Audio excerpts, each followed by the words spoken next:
Welcome to studio S news బులెటిన్ల ముందుగా headlines.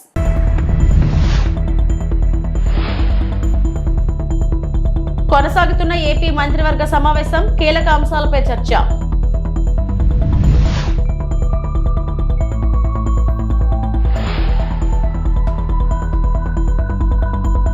Chittoor జిల్లా రామకుప్పం మండలంలో ఏనుగుల గుంపు హల్చల్.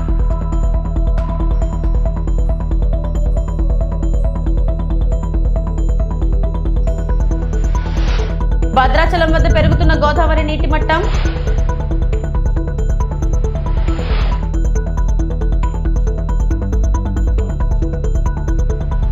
భారత ప్రధాని నరేంద్ర మోడీకి తాజాగా మరో గౌరవం లభించింది. బ్రెజిల్ పర్యటనలో ఉన్న ఆయన అక్కడి అత్యున్నత పౌర పురస్కారాన్ని అందుకున్నారు. Grand caller of the national order of the southern cross పురస్కారాన్ని బ్రెజిల్ అధ్యక్షుడు లూలా డా సిల్వా ప్రధాని మోడీకి ప్రదానం చేశారు. భారత్ బ్రెజిల్ దేశాల మధ్య ద్వైపాక్షిక సంబంధాల బలోపేతం చేయడంలో మోడీ కీలక పాత్ర పోషించినందుకే ఇచ్చినట్లు తెలిపారు.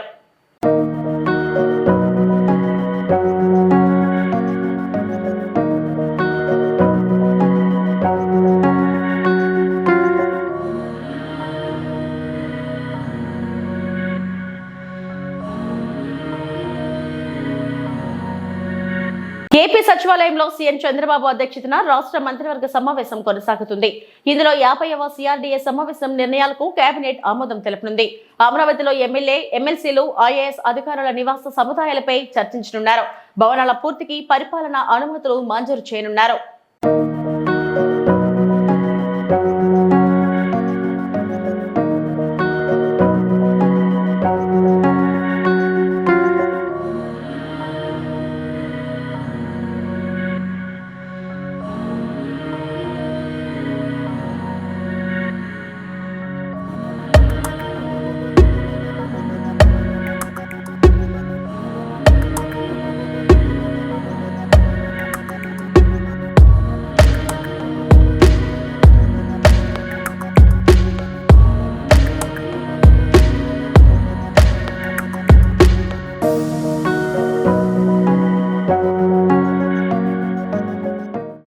కొవ్వూరు ఎమ్మెల్యే వేమిరెడ్డి ప్రశాంతి రెడ్డిపై వైసీపీ నేత మాజీ ఎమ్మెల్యే ప్రసన్న కుమార్ రెడ్డి చేసిన వ్యాఖ్యలు సభ్య సమాజం సిగ్గుపడేలా ఉన్నాయని రాజమహేంద్రవరం ఎంపీ దగ్గుపాటి పురంధేశ్వరి మండిపడ్డారు. మహిళల మనోభావాలను దెబ్బతీసేలా చేసిన వ్యాఖ్యలను అందరూ ఖండించాలన్నారు. మహిళలను కించపరచడం వైసీపీ నేతలకు అలవాటుగా మారిందని విమర్శించారు. ప్రశాంతి రెడ్డికి ప్రసన్న కుమార్ రెడ్డి బేషరతుగా క్షమాపణలు చెప్పాలని డిమాండ్ చేశారు. విశ్వసిస్తూ వస్తున్నటువంటి సంస్కృతి మనది. అదేవిధంగా మహిళలకి పెద్దపీట వేస్తూ వారిని గౌరవిస్తూ వస్తున్నటువంటి భారతీయ సాంప్రదాయం మనది. దానికి భిన్నంగా ప్రసన్న కుమార్ రెడ్డి గారు వారు ప్రశాంతి రెడ్డి గారి పట్ల చేసినటువంటి వ్యాఖ్యల్ని నేను గట్టిగా ఖండిస్తున్నాను. వైఎస్ఆర్సీపీ నాయకులకి మహిళల్ని కించపరచడం అనేది అలవాటుగా మారినటువంటి విషయం. అమరావతిలోని మహిళల్ని మనం నోటితో కూడా చెప్పలేనటువంటి భాషలో వారిని కించపరచడం, అదేవిధంగా శాసనసభలో ఉన్నటువంటి మహిళల్ని శాసనసభ వెలుపల ఉన్నటువంటి మహిళల్ని సైతం వ్యక్తిత్వ హననం చేయడం మనందరికీ తెలియనటువంటి విషయం కాదు. 6 పర్యాయాలు ఎమ్మెల్యేగా గెలిచి ఈ రకంగా మహిళల్ని కించపరుస్తూ అవమానపరుస్తూ చేస్తున్నటువంటి వ్యాఖ్యలు ఇవి సభ్య సమాజం ఆమోదించనిది, స్వాగతించనిది అని చెప్పి వారికి తెలియజేస్తున్నాను. అదేవిధంగా వారికి నేను చెప్పేటువంటి విషయం, ఏదైతే ప్రశాంతి రెడ్డి గారి పట్ల వారు చేసినటువంటి వ్యాఖ్యలు ఉన్నాయో వాటిని ఒక్కసారి వారి తల్లి గారికి, వారి భార్య గారికి చూపమని చెప్పి నేను చేసినటువంటి అభ్యర్థన. వారు కనుక దాన్ని ఆమోదించినట్లయితే, వారి ప్రసన్న కుమార్ రెడ్డి గారి భాషను కనుక ఆమోదించినట్లయితే ఇప్పుడు నేను చేసేటువంటి డిమాండ్ని వెనక్కి తీసుకుంటానని చెప్పి నేను తెలియజేస్తున్నాను. నా డిమాండ్ ఏమిటంటే, ఎటువంటి షరతులు లేకుండా ప్రశాంతి రెడ్డి గారికి బాహాటంగా ప్రసన్న కుమార్ రెడ్డి గారు క్షమాపణలు చెబుతూ వారు చేసినటువంటి వ్యాఖ్యల్ని వెనక్కి తీసుకోవాలి అని చెప్పి నేను వారికి తెలియజేస్తున్నటువంటి విషయం. ఆగస్టు 15 నుంచి మహిళలకు ఉచిత బస్సు ప్రయాణం పథకాన్ని సమర్థంగా అమలు చేసేందుకు ఆర్టీసీ సన్నద్ధమవుతుంది. సంస్థ చైర్మన్ కొనకళ్ళ నారాయణ అధ్యక్షతన సమావేశమైన ఏపీఎస్ఆర్టీసీ పాలక మండలి ఉచిత బస్సు ప్రయాణం సహా పలు కీలక అంశాలపై చర్చించి నిర్ణయాలకు ఆమోదం తెలిపింది. బస్సుల్లో రద్దీ పెరిగితే దానికి అనుగుణంగా ఎక్కడికక్కడ అదనంగా అద్దె బస్సులు ప్రవేశపెట్టాలని నిర్ణయించారు.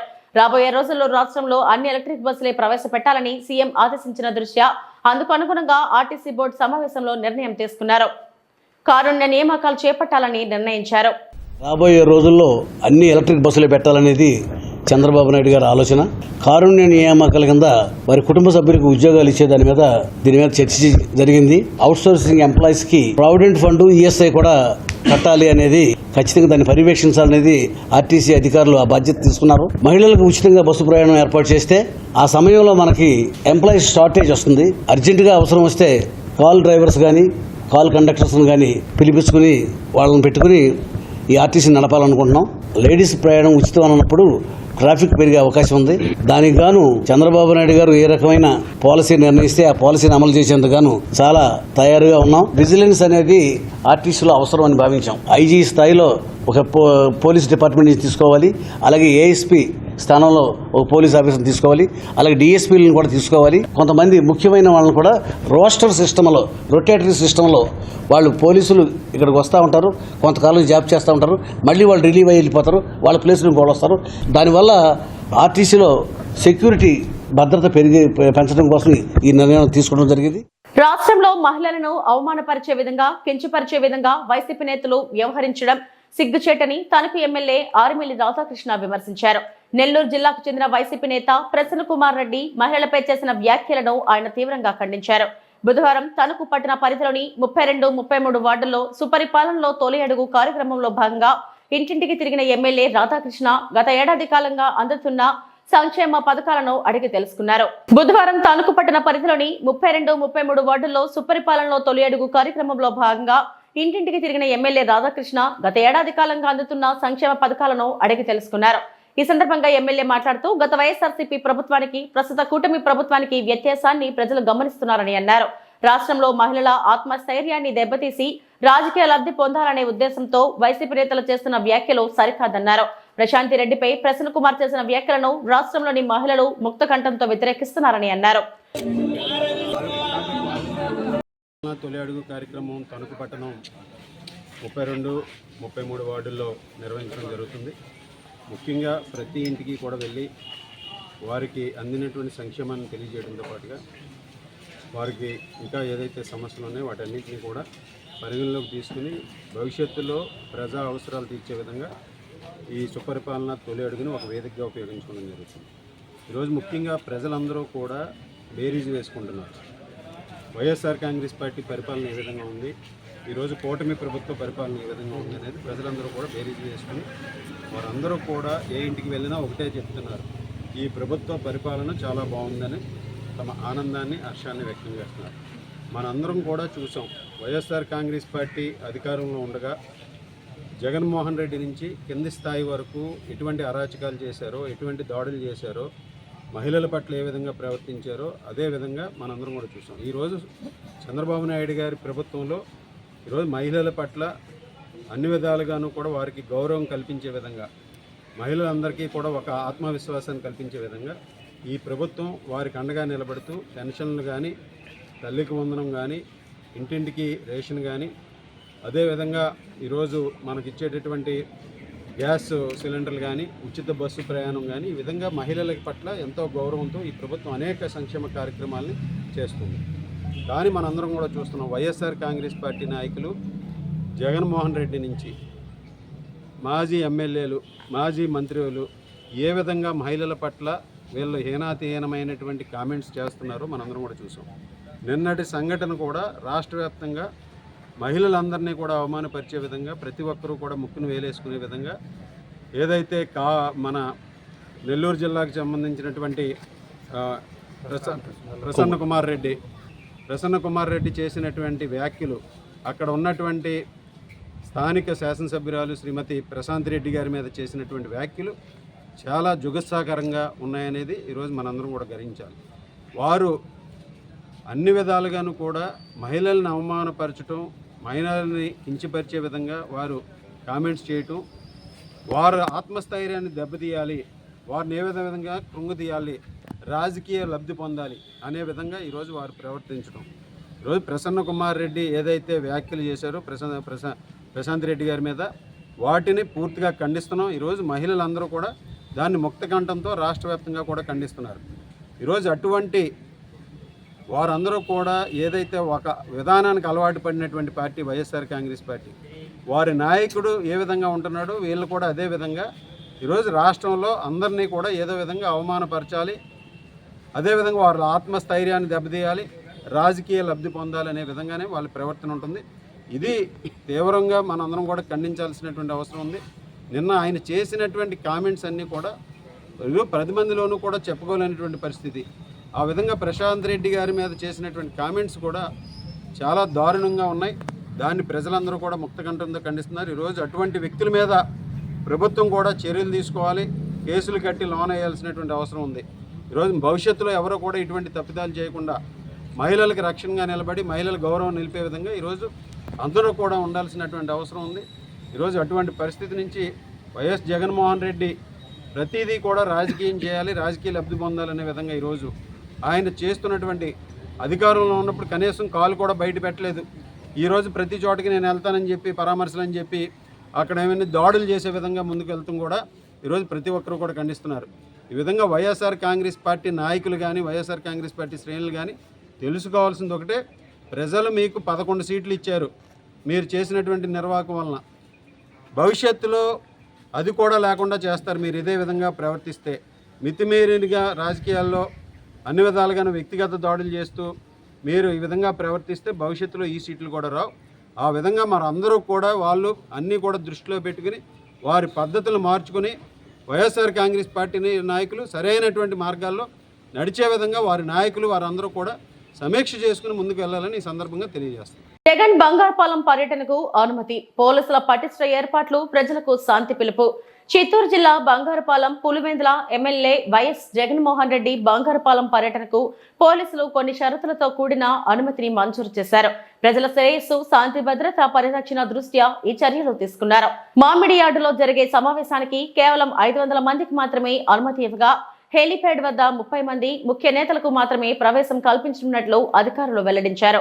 ఈ పర్యటనకు ఉదయం 11 గంటల నుండి మధ్యాహ్నం 2 గంటల వరకు మాత్రమే అనుమతి ఉంటుంది. పర్యటన సందర్భంగా సీసీ కెమెరాలతో పటిష్ట నిఘా, పోలీసుల భారీ బందోబస్తు ఏర్పాటు చేయబడుతుంది. అనుమతికి మించిన జన సమీకరణ, బయట జిల్లా ప్రజలను తరలించేందుకు ప్రయత్నాలు, డబ్బు, మద్యం, పెట్రోల్ పంపిణీ ద్వారా జన సమీకరణకు యత్నాలు జరుగుతున్న నేపథ్యంలో 377 మందికి నోటీసులు, 55 మందిపై కేసులు నమోదు చేశారు. అందరికీ నమస్కారం. ఈ నెల 9వ తారీఖున బంగారుపాళ్యం మండలంలో మ్యాంగో మార్కెట్ యార్డ్కి ఎక్సీఎం గారు వస్తున్న దృష్ట్యా ఇప్పటికే పోలీసులు పర్మిషన్ ఇవ్వడం జరిగింది. ఉన్న కండిషన్స్ అన్నీ కూడా చాలా క్లియర్గా ఆర్గనైజర్స్కి మరియు వివిధ ప్రాంతాలలో ఉన్న లీడర్స్కి కూడా చెప్పడం జరిగింది. అయినప్పటికీ కూడా ఇప్పటికీ మండల స్థాయిలోనూ మరియు అసెంబ్లీ కాన్స్టిట్యున్సీ స్థాయిలో కూడా ఎక్కువ సంఖ్యలో మొబిలైజ్ చేయాలని చూస్తున్నారు. ఫీల్డ్ లెవెల్లో మేము ఇన్ఫర్మేషన్ తీసుకున్న తర్వాత ఇప్పటికీ కూడా సుమారుగా పొంగనూరు నుంచి 4000 మందిని, పూతలపట్టు నుంచి 9000 మందిని, చిత్తూరు నుంచి 5000 మందిని, పలమనేరు నియోజకవర్గం నుంచి 4000 మందిని కూడా మొబిలైజ్ చేయాలని చూస్తున్నారు. పోలీసులు ఎంతగా చెప్పిన తర్వాత కూడా బైక్స్లో మొబిలైజ్ చేస్తామని అన్ని రకాలుగా ట్రై చేస్తున్నారు. అలానే ఎవరైతే సరే బైకులో లేదా కారులో వెళ్ళే వాళ్ళకి పెట్రోల్ పోయిస్తామని చెప్పేసి మద్యం మత్తు చూపించి అలానే మనీ కూడా ఇస్తున్నారని పక్కా సమాచారం మా దగ్గర ఉన్నది. ఇప్పటికే ఈ విషయం చాలా క్లియర్గా చెప్పేసి ఎవరైతే మొబిలైజ్ చేస్తున్నారో 377 మందికి మనం నోటీసులు ఇవ్వడం జరిగింది. ఈ నోటీసులో చాలా క్లియర్గా మెన్షన్ చేశాము. ఇది వరకు జరిగిన ఒక 3 ఇన్సిడెంట్స్ కూడా రాసి ఇక్కడ పోలీసులు చెప్పింది ఆర్గనైజర్స్ ఫాలో అవ్వలేకపోవడం వలన జరిగిన ఏవైతే లా అండ్ ఆర్డర్ ఇన్సిడెంట్స్ ఉన్నాయో వాటన్నిటినీ కూడా రాసి చాలా క్లియర్గా మనం విజ్ఞప్తి చేయడం జరిగింది. ఇప్పటికీ కూడా ఇంత చెప్పిన తర్వాత కూడా ఎక్కువ మంది సంఖ్యలో తీసుకొద్దామని చూస్తున్నారు. రేపు బంగారుపాలెం మార్కెట్ యార్డ్లో జరిగేది కేవలం రైతులతో ఇంటరాక్షన్ మాత్రమే. ఇది ఎటువంటి పబ్లిక్ మీటింగ్ కాదు. ఇంతగా చెప్పిన తర్వాత కూడా ఎవరైనా మొబిలైజ్ చేస్తున్నారని తెలిసినా మా దగ్గర పక్కా సమాచారం ఉంటుంది. ఏరియా మొత్తం కూడా డ్రోన్ నిఘాలో మరియు కెమెరాల నిఘాలో ఉంటుంది. ఎవరైనా ఎక్కువ మందిని మొబిలైజ్ చేశారని తెలిస్తే వాళ్ళ మీద కేసెస్ రిజిస్టర్ చేయడం జరుగుతుంది. ఈ 377 మందికి ఎవరికైతే ఆల్రెడీ నోటీసులు ఇచ్చామో వీళ్ళల్లో ఆల్రెడీ 55 మందికి మీద ఇంతకుముందు కేసులు కూడా ఉన్నాయి. సో రౌడీ షీటర్స్ కూడా కొంతమంది ఆల్రెడీ ఇన్వాల్వ్ అవుతున్నారు. ఆ పక్కా సమాచారం మా దగ్గర ఉన్నది. సో దయచేసి జనాలు ఎవరు కూడా చెప్పిన మాట వినొద్దండి. మీరు సొంత డెసిషన్స్ తీసుకోండి. ఎవరో ఏదో ఆశ చూపించేసి మిమ్మల్ని మొబిలైజ్ చేస్తున్నారు అంటే ఆ మాట వినొద్దు. రేపు ఏదైనా సరే లా అండ్ ఆర్డర్ సమస్య వస్తే అందరూ ఇబ్బంది పడవలసి వస్తుంది. నేను మరొకసారి విజ్ఞప్తి చేస్తున్నాను, లార్జ్ స్కేల్లో మొబిలైజేషన్ చేయవద్దు. కేవలం ఏదైతే సరే పోలీసులు ఇచ్చిన నియమ నిబంధనలు ఉన్నాయో అవి తప్పకుండా ఫాలో అవ్వండి. చిత్తూరు జిల్లా రామకుప్పం మండలంలోని ఏనుగుల గుంపు హల్చల్. పెద్దూరు వద్ద 6 ఏనుగుల గుంపు తిరుగుతూ ఉండటంతో ప్రజల్ని అప్రమత్తం చేసిన అటవీ శాఖ అధికారులు.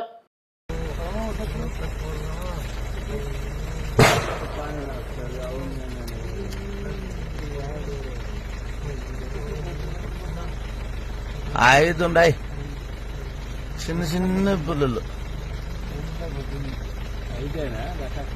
5 ఆడ పోయే కూడా దావలేనట్టుంది పాపం. లేదు ఉండు అట్లే పోతుంది. వాళ్ళు వేస్తే మళ్ళా తిరుగుతుంది. తోపుకో అద్దె 4, 5, 6 పెద్ద అనుకోటి. ఈ రోజు దేశవ్యాప్త సమ్మెలో సింగరేణి కార్మికులు కూడా పాల్గొని విజయవంతం చేసిన కార్మిక సోదరులందరికీ సింగరేణి కాలరీస్ వర్కర్స్ యూనియన్ తరపున విప్లై వందనాలు తెలియజేసుకుంటున్నాం. కేంద్ర ప్రభుత్వంలో మోడీ 3వసారి బీజేపీ ప్రభుత్వం వచ్చిన తర్వాత ఒక్క పబ్లిక్ రంగ సంస్థలను కూడా తీసుకురాకపోవడం మూలన, అదేవిధంగా కార్మికుల యొక్క చట్టాలను మారుస్తామని చెప్పడం, దానికి ముద్దు పేరుగా కోడ్లు అని చెప్పి తీసుకురావడానికి ప్రయత్నం చేస్తున్న సందర్భంలో సింగరేణి కార్మికులు యావత్ భారతదేశంలో ఉన్న ప్రజలందరూ అర్థం చేసుకుని ఈ రోజు సమ్మెలో పాల్గొంటున్నాను. ఇకనైనా కేంద్రం ప్రధానమంత్రి నరేంద్ర మోడీ ఆలోచించి ఈ యొక్క కోడ్లను రద్దు చేయాలని, అదేవిధంగా చట్టాలను అమలు పరచాలని సింగరేణి కలర్స్ వర్కర్స్ అయిన తరపున మేము డిమాండ్ చేస్తూ ఉన్నాం. లేని ఎడల కార్మిక వర్గం అంతా మరో నిరవధిక సమ్మెకు సిద్ధం కావాలని ఈ సందర్భంగా కార్మిక వర్గానికి కూడా పిలుపునిస్తూ కేంద్ర ప్రభుత్వాన్ని కోడ్లను రద్దు చేయాలని డిమాండ్ చేస్తా ఉన్నాం. ఈరోజు సార్వత్రిక సమ్మెను జయప్రదం చేస్తున్న సింగరేణి కార్మికులకు సింగరేణి కాలరీస్ వర్కర్స్ యూనియన్ తరఫున వారికి ప్రత్యేక ధన్యవాదాలు తెలియజేస్తా ఉన్నాం. ఎందుకనంటే ఈరోజు సమ్మె 3 సార్లు గెలిచినా కూడా కేంద్ర ప్రభుత్వంలో ఉన్న నరేంద్ర మోడీ గారు ఈ యొక్క చట్టాలను మారుస్తానని చెప్తే కార్మికులకు మేము గేట్ మీటింగ్ల ద్వారా సమావేశాల ద్వారా అందరికీ తెలియజేయడం అనేది జరిగింది. దీనిని కార్మికులు అర్థం చేసుకున్నారు. అర్థం చేసుకొని ఈరోజు సమ్మెలో పాల్గొంటూ ఉన్నారు. పాల్గొన్న కార్మికులకు అందరికీ కూడా మరొక్కసారి కూడా ధన్యవాదాలు కూడా తెలియజేస్తా ఉన్నాం. గతంలో మళ్ళీ భవిష్యత్తులో కనుక ఈ కేంద్ర ప్రభుత్వం కనుక విధానాలు మార్చుకోకుంటుంటే ఈ యొక్క లేబర్ కోడ్లను కొత్త కోడ్లను తీసుకొచ్చి ఏదైనా నష్టపడితే కార్మికులు దీర్ఘకాలిక సమ్మె కూడా సిద్ధపడాలని ఈ సందర్భంగా కూడా తెలియజేస్తుంటా ఉన్నాం. లేని ఎడల కార్మిక హక్కులు మరి ఇబ్బందులు పడతాయి. ఏదైతే చట్టాలు ఉన్నాయో ఆ చట్టాలను అమలు చేయాలి. ఈ యొక్క కోడులను కనుక తీసేయాలని ఈ సందర్భంగా కూడా మరొక్కసారి కేంద్ర ప్రభుత్వానికి సింగరేణి కాలరీస్ వర్కర్స్ యూనియన్ తరఫున హెచ్చరిస్తా ఉన్నాం. రాష్ట్ర వ్యాప్తంగా కురుస్తున్న వర్షాలు, ఎగువ ప్రాంతాల నుంచి పోటెత్తుతున్న వరదలకు భద్రాచలం వద్ద గోదావరి నీటి మట్టం పెరుగుతుంది. ఈ రోజు ఉదయం 11 గంటలకు గోదావరి నీటి మట్టం 24 అడుగులకు చేరి ప్రవహిస్తుంది. ఎగువ ప్రాంతాల నుంచి వస్తున్న వరద కారణంగా నీటి మట్టం మరింత పెరిగే అవకాశం ఉందని అధికారులు తెలిపారు. స్నాన ఘట్టాల వద్ద మెట్ల వద్దకు వరద నీరు చేరాయి. భక్తులు లోతుకు వెళ్లకుండా నది ఒడ్డునే స్నానాలు ఆచరించాలని అధికారులు హెచ్చరిక బోర్డులు ఏర్పాటు చేశారు. 4 గజ ఈతగాళ్లతో పాటు అత్యవసర పరిస్థితుల్లో ఉపయోగించడానికి లాంచీలు, పడవలను గోదావరి నది వద్దకు సిద్ధంగా ఉంచారు.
Bulletin updates. నమస్తే.